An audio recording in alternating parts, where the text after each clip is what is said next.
지금 사도 바울이 사도행전을 따라가다 보면 전도 여정이 진행되고 있는데 두 번째 전도 여정입니다. 첫 번째 전도 여정을 어떻게 갔는지 이미 살펴본 바 복기를 한번 해볼까요? 지도 좀 첫 번째 전도 여정의 지도 좀 보여주세요. 네, 여기 보시면 첫 번째 전도 여정을 안디옥에서 출발했습니다. 안디옥 여기 있지요. 그리고는 구브로 섬 이렇게 바보 지나고 버가를 들려서 비시디아 안디옥, 처음에 안디옥은 수리아 안디옥이라고 그랬어요. 그리고 이고니온, 루스드라, 그 다음에 더베까지. 2차 전도 여행은 저렇게 들렸던 1차 전도 여행에 요 교회들이 잘 있는지, 그래서 2차 전도는 이 안디옥에서 시작해서 이쪽 길을 따라 여기까지 올라가게 됩니다.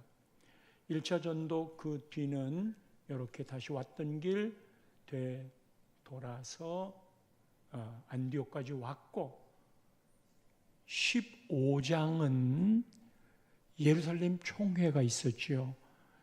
할례를 받아야 되나 말아야 되는가 하는 것에 대한 정리를 내린 것으로 1차 전도 여정이 마쳐지고 2차 전도 여정입니다. 2차 지도를 좀 띄워주세요. 2차는 시작이 이것도 안디옥에서 되지요. 이쪽 길로 올라갑니다. 더베 루스드라에서 디모데를 만나고 비시디아 안디옥, 그리고는 드로아에서 트로이죠. 동쪽으로 가기를 원했지만 성령이 막으시고 마게도냐 사람이 손짓하여 우리를 도우라.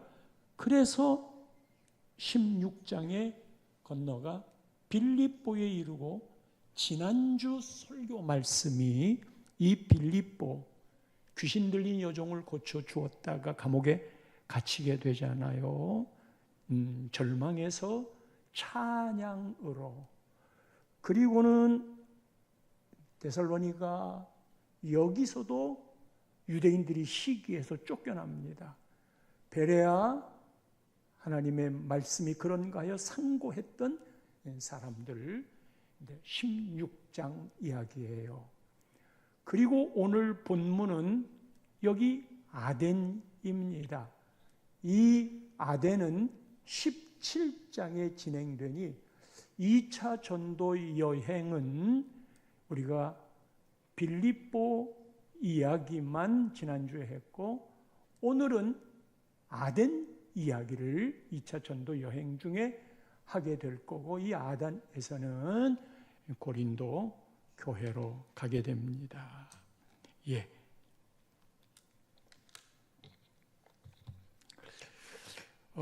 아덴은 지금으로 표현하면 그리스의 수도, 어디죠?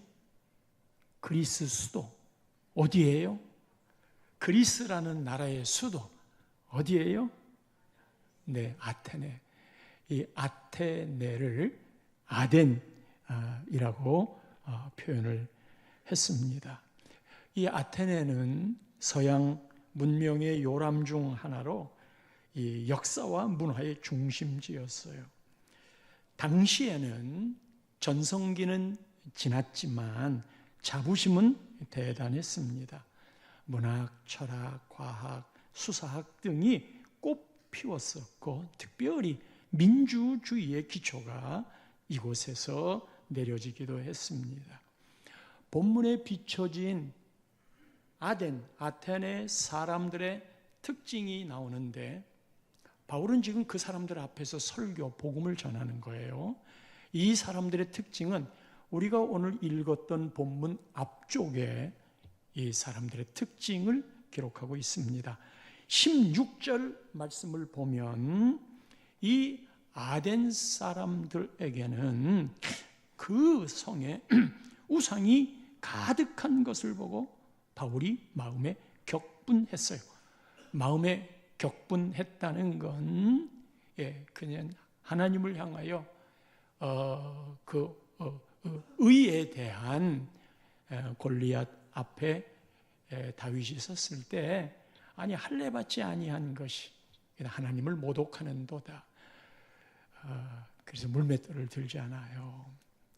하나님을 떠난 것에 대한 그냥 막 안타까움을 마음에 격분했다. 그렇게 표현된 바. 격분한 이유가 뭐예요? 아덴은 그 성에 우상이 가득했어요. 우리가 잘 아는 대로 학교 때도 많이 배웠잖아요. 그리스 신화, 전 세계적으로 유명한 겁니다.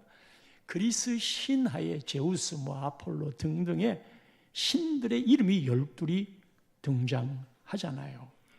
그러니까 사람들 헬라 사상이 박히도록 이 제우스 신을 비롯한 그리스 신들이 가득 펼쳐졌어요. 18절 말씀으로 가면 그들 중에 에피쿠로스 그리고 스토아 철학자들 이런 사람들이 등장하는 바. 이것도 많이 들었잖아요.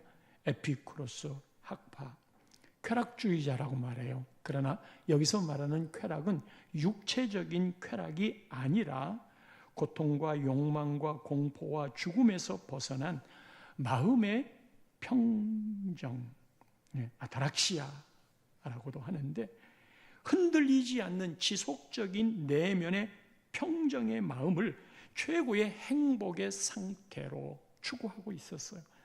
잘못되거나 틀린 말은 아니지요.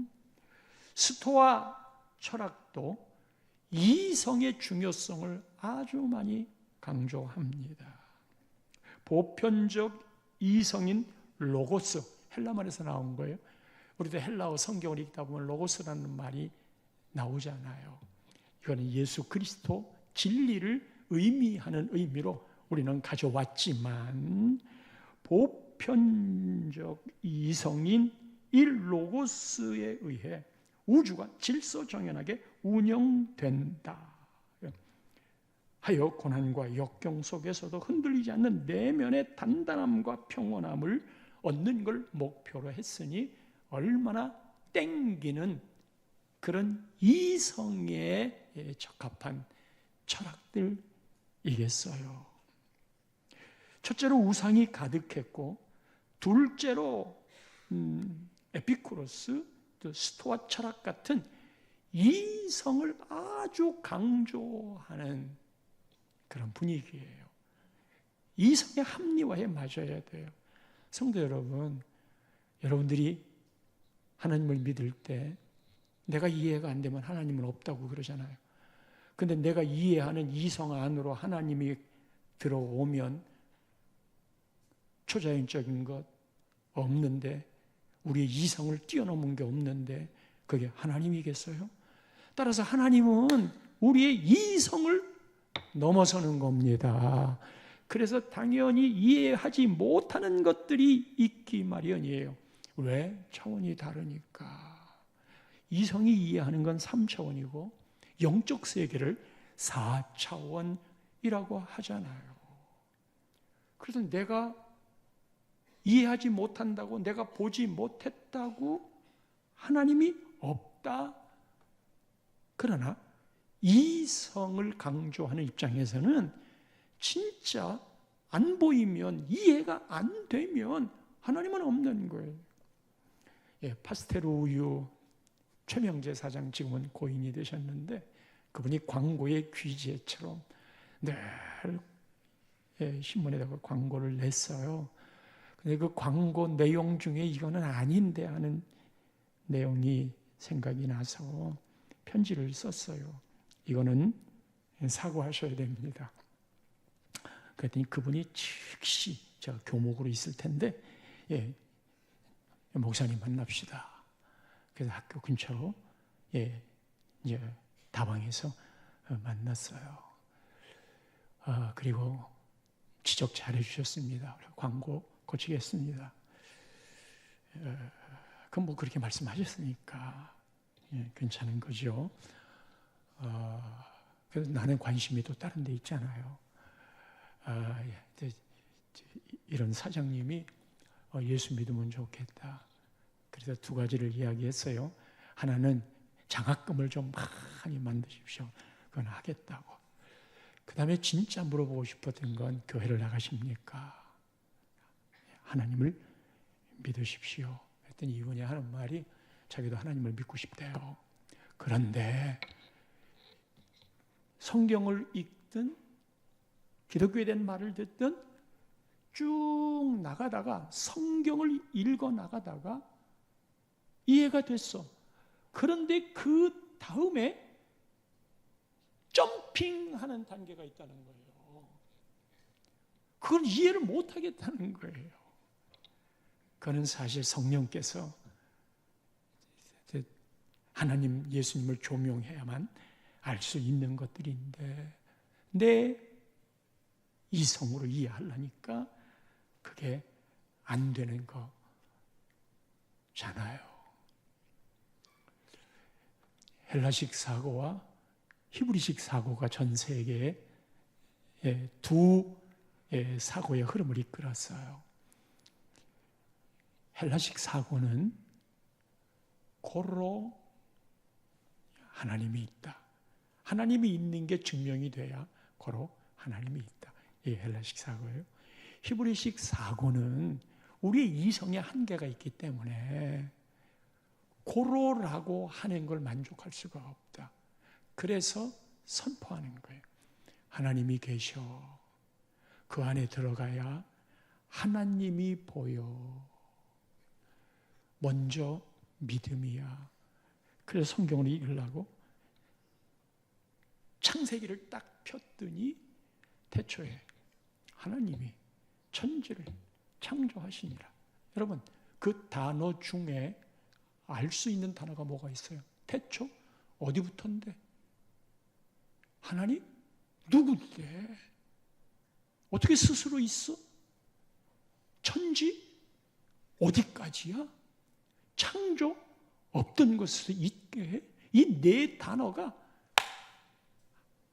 하나도 규명이 안 돼요.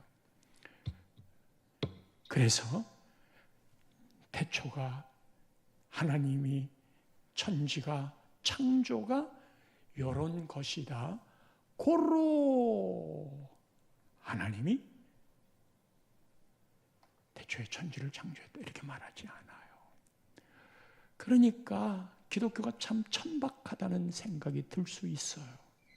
저것들은 설명하라고 하면 못하는데 우리는 믿지도 못하고 보이지도 않는 하나님을 향하여 지 목숨까지도 내놓는 이해 안 되는 천박.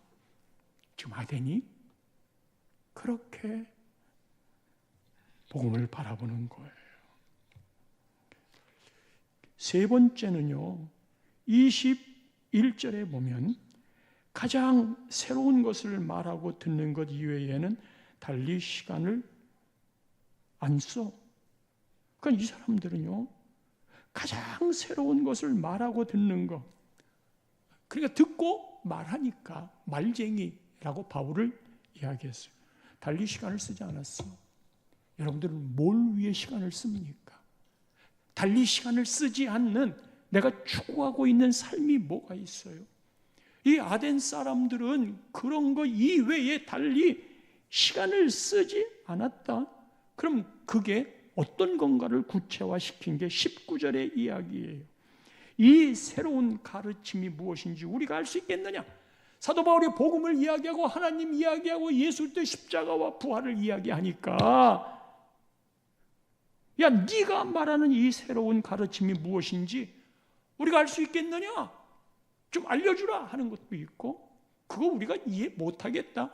그러나 알고 싶으니까 얘기해다오 하는 게 20절이에요.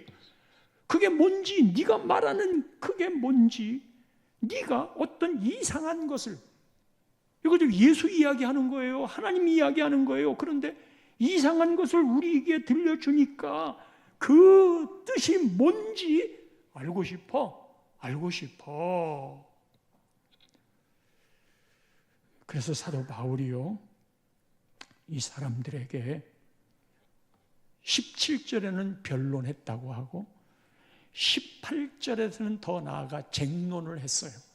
변론과 쟁론이 이루어졌어요.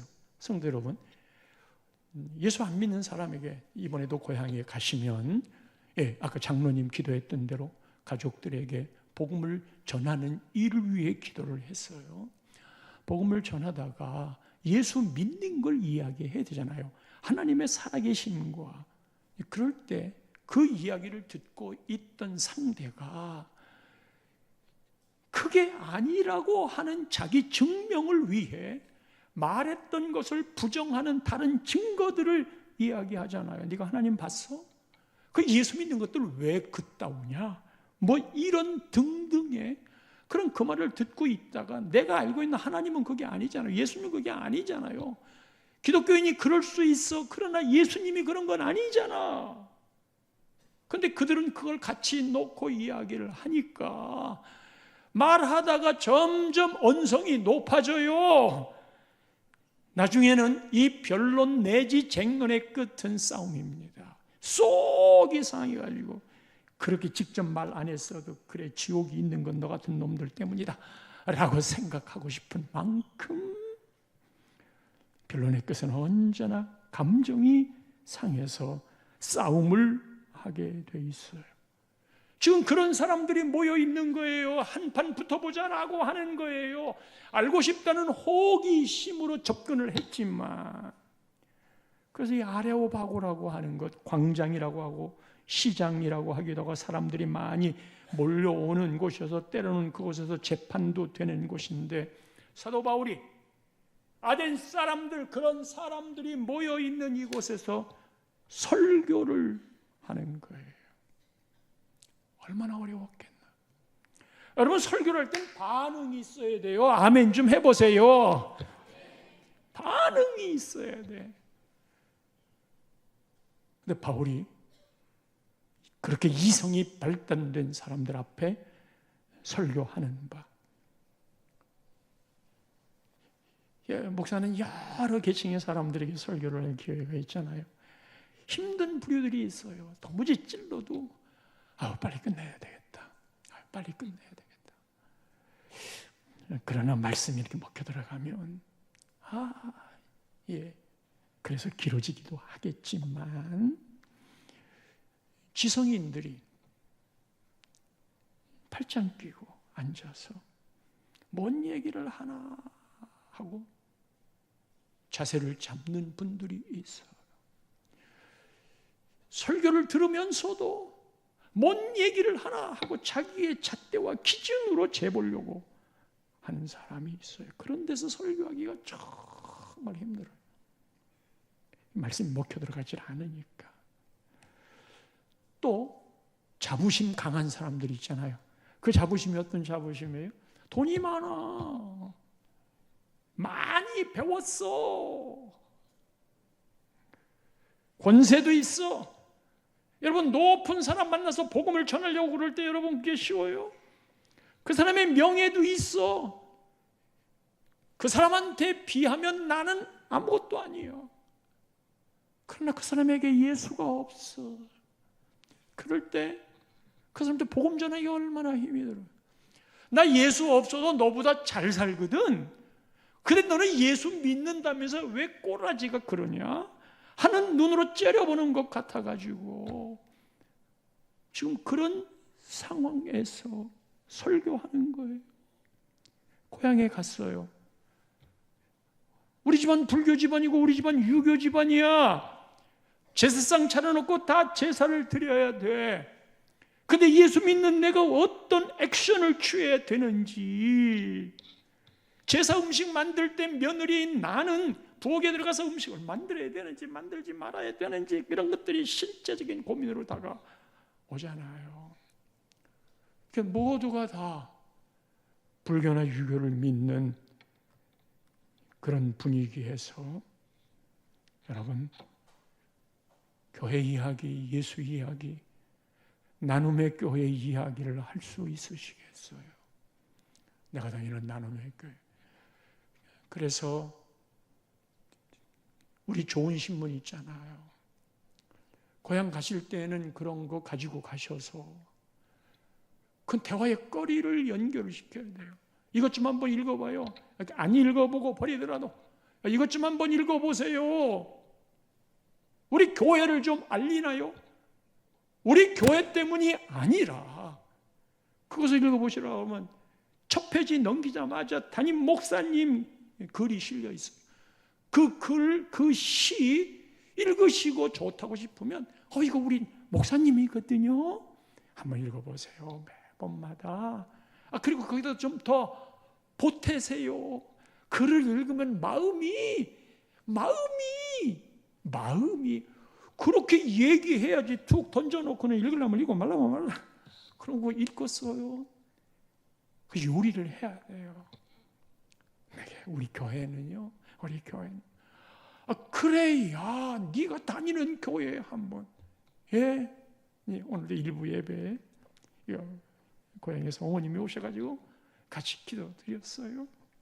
어머니를 위해서 기도해 드렸어요. 지금 바울이 그런 사람들 앞에서 설교를 하는 거예요. 제가 졸업한 고등학교 대전에 있어요. 늘 이제 고등학교 동문들이 우리 다 친구들이잖아요. 좋아요. 아주 끈끈해요. 이 친구들이 졸업한 지 금년이 50주년이에요.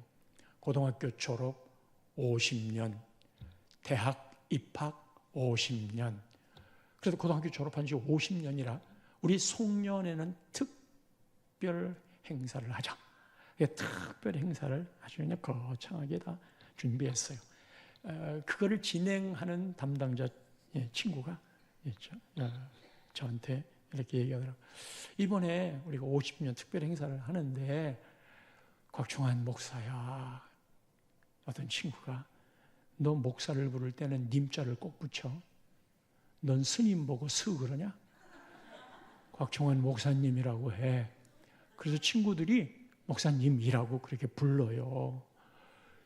이번에 우리 아주 재미있는 프로그램들을 진행을 할 건데 준비도 많이 한다. 그런데 딱 한 사람 강의할 사람이 필요해. 그 강의를 곽충환 목사님에게 맡길게. 여러분, 이 친구들이요, 행사가 있으면 꼭 주일날 모여. 그날은 원천적으로 모임을 차단해.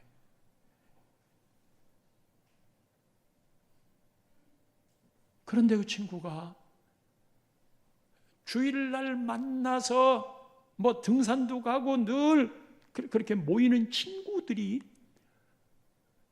아니 목사한테 강의를 부탁해? 15분 강의니까 우리에게 필요한 얘기 좀 해줘라.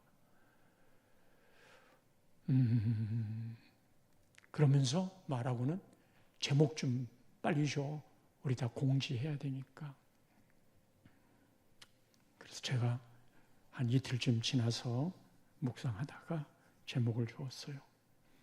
인생 종착역 길목에서 니나 나나 다 나이 들어 마지막 종착역 길목 가까이에 있는데 여러분 그 제목에서 여러분들은 눈치를 챘겠지만 무슨 이야기를 할 수 있겠어요? 인생 종착역, 사람이 태어나는 거 그리고 반드시 죽는 거 우리는 살아온 날보다 살아갈 날이 훨씬 짧아진 70이 넘어간 사람들 아닌가? 누구에게나 맞이해야 될 죽음, 그 종착역 길목에 서 있다. 그 영혼, 마지막에 남는 게 뭐냐? 나는 죽음의 현장을 많이 본다. 그때 내가 느낀 게 뭔지 아니? 그리고 니들이 나 여기에서 회장 한번 안 시켜주더라. 회장 안 시켜. 그런데 부탁하마.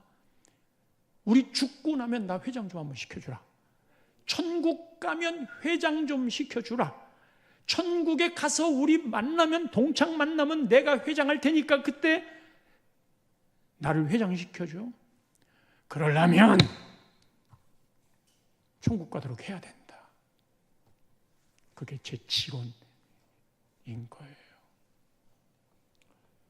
도무지 복음에 대한 이야기를 이성적 판단에서 받아들일 수 없는 그곳에 바울이 복음을 전하는 거예요.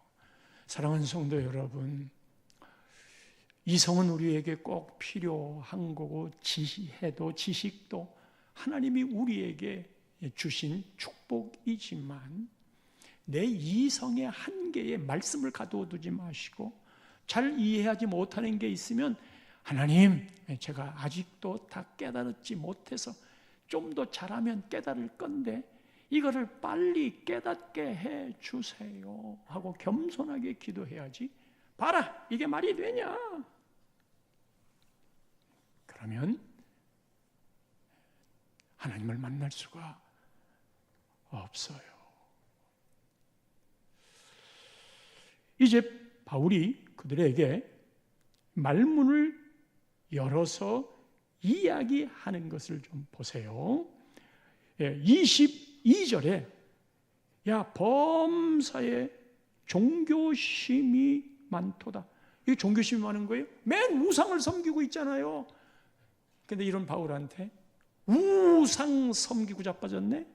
그렇게 말해도 되겠어요? 그게 종교심인 거예요. 근데 왜 우상이지요? 방향을 몰라. 뭘 믿어야 될지 몰라. 그러나 그들의 마음에는 다 종교심이 있어 하여. 그 다음 말이 23절에 그 종교심이라는 게, 야, 너희의 위하는 것들을 보다가 알지 못하는 신에게라고 새긴 단도 보았으니, 알지 못하는 신에게 단을 만들어서 제사하는 거예요. 알지 못하는 신, 알지 못하는 신을 섬기긴 섬겨야 되겠는데 알지 못하는 신이래요. 그 당시에 인구가 한 2만 명쯤 되는데 그런 알지 못하는 신이 3만 개가 있는 거예요.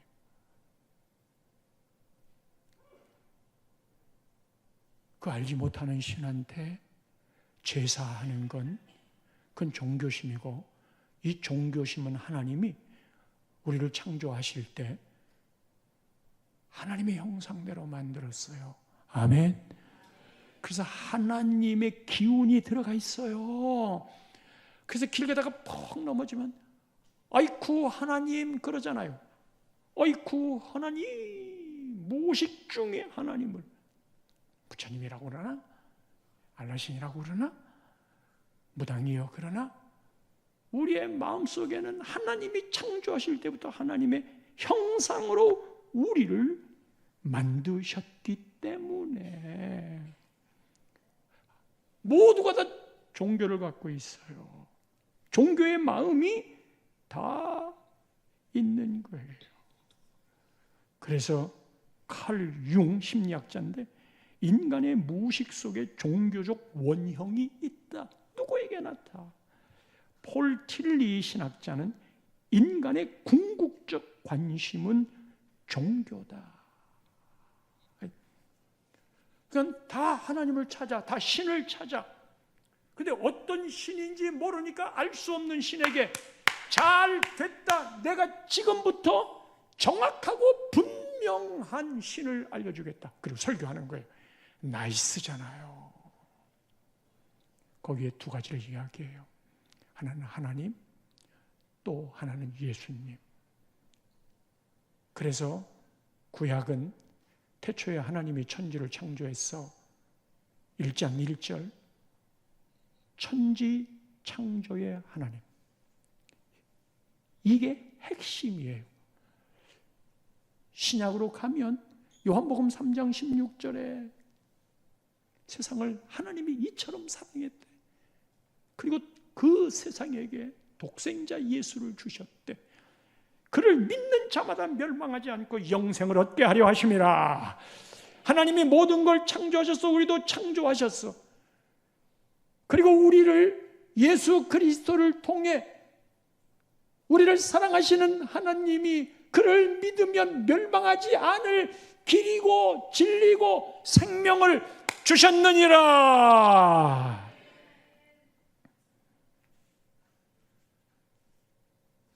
그러면서 하나님에 대한 이야기를 해요.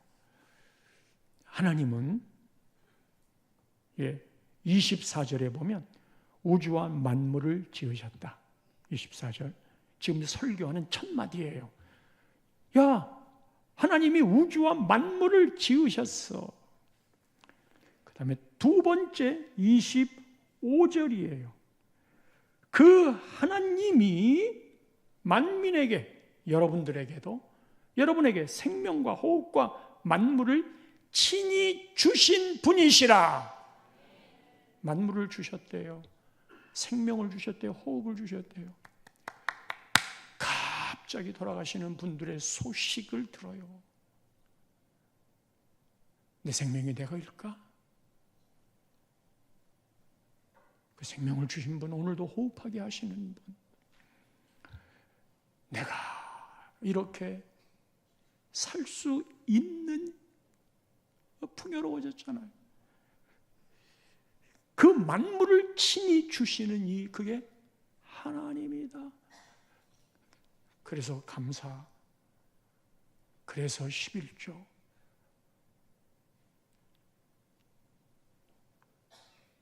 아니 어떻게 내가 돈 번 거지 하나님이 벌었다고 그러냐?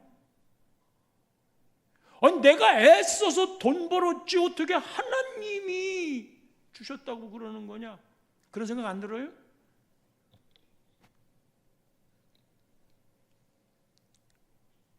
건강 못하면 그거 없어.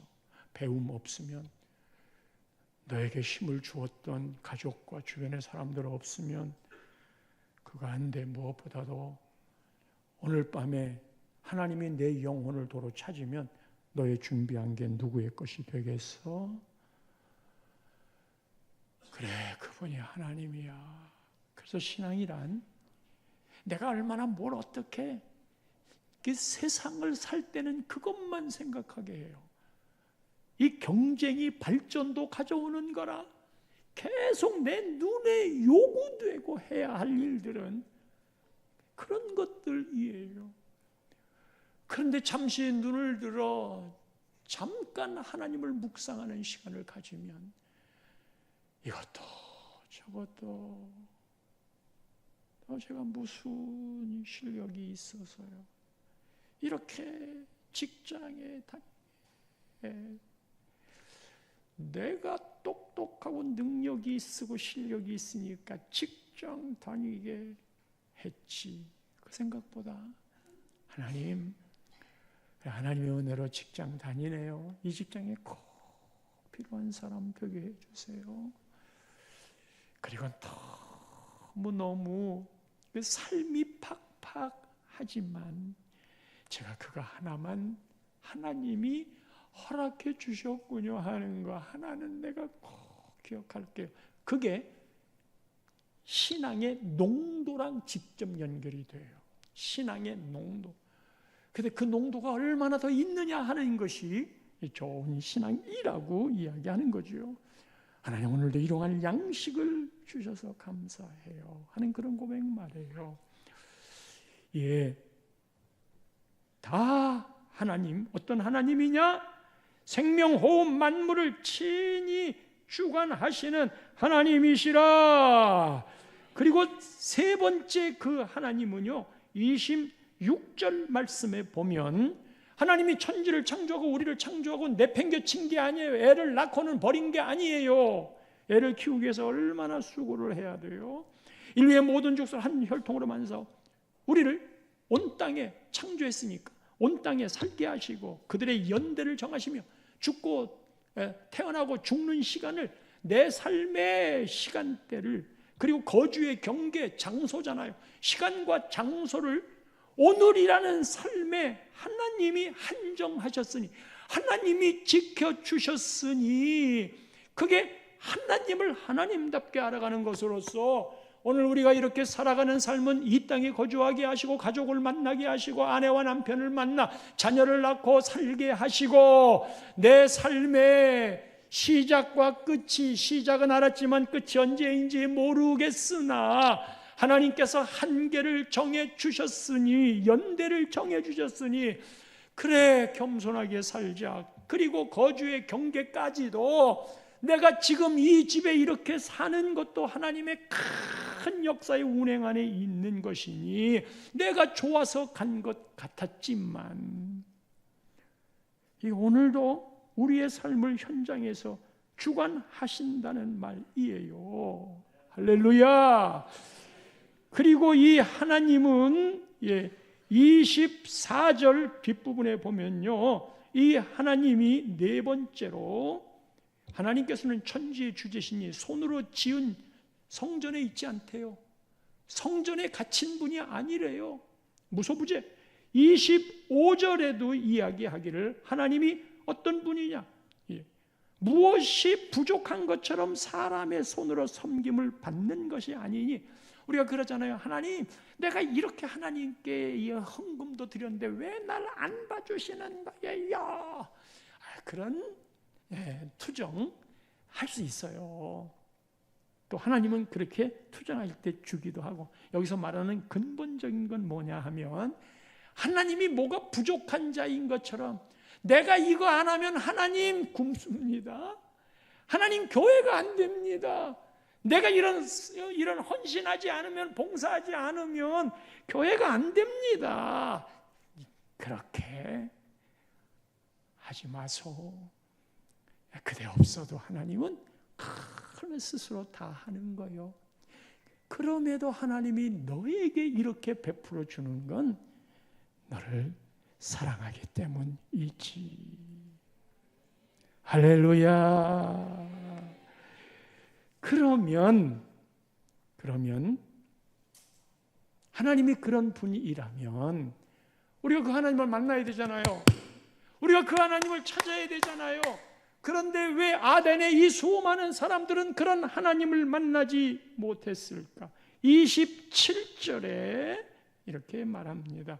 사람으로 하나님을 더듬어 찾아 발견하게 하려 하심이로되 그는 우리 각 사람에게서 멀리 계시지 아니하도다.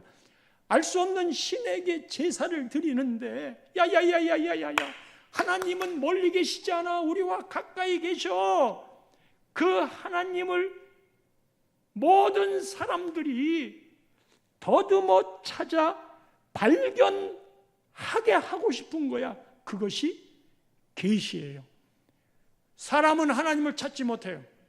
그러나 하나님이 우리에게, 하나님이 여기 있다 까꿍, 하나님이 여기 있다니까 좀 찾아봐. 할렐루야. 그거를 계시라고 그래요.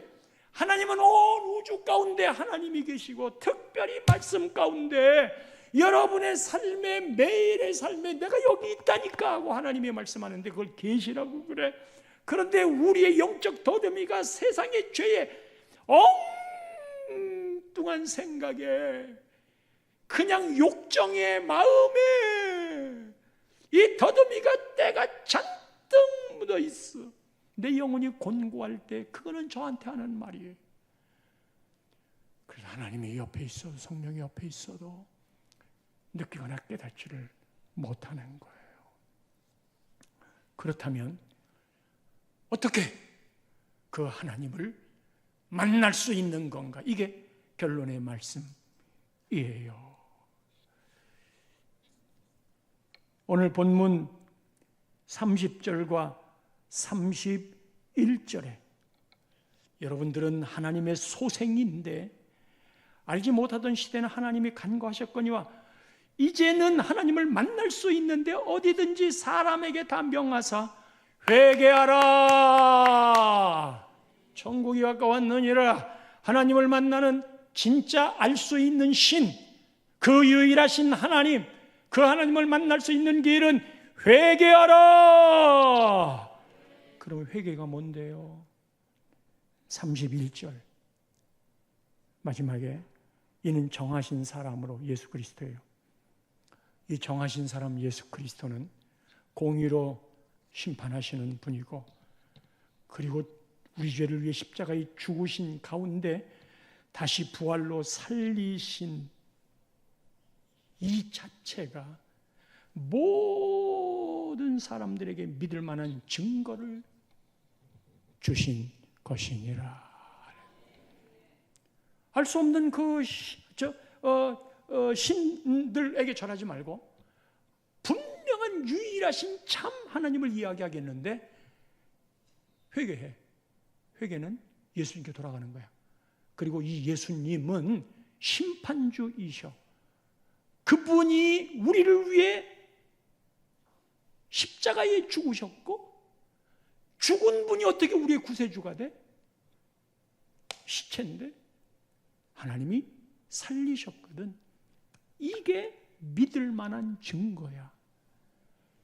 그래서 마지막 결론을 예수 십자가와 부활로 도장을 찍는 거예요. 물론 몇 사람은 믿었습니다만 거기에서 설교했던 것에 너무 사도 바울이 뼈저리게 느낀 게 있어요. 이 이성적인 사람들에게 이성적인 접근이 이게 예수 믿게 하는 게 아니구나. 그러면서 고린도전서 1장에 18절 말씀에 이렇게 말합니다. 십자가의 도가 멸망하는 자들에게는 미련한 것이요 구원을 받는 우리에게는 하나님의 능력이라. 예수 십자가가 21절 말씀에는 고린도전서 1장 21절입니다. 하나님의 지혜에 있어서는 이 세상이 자기 지혜로 하나님을 알지 못하므로 하나님께서 전도에 미련한 것으로 믿는 자들을 구원하시기를 기뻐하셨도다. 전도는 미련한 것이에요. 미련한 것. 그 사람들을 다 설득하고 이해시키는 게 아니라. 22절에는 유대인은 표적을 구하고 헬라인은 지혜를 찾으나 우리는 십자가에 못 박힌 그리스도를 전하니 유대인에게는 거리끼는 것이고 이방인에게는 미련한 것이로되 오직 부르심을 받은 자들에게는 유대인이나 헬라인이나 그리스도는 하나님의 능력이요 하나님의 지혜니라. 아멘.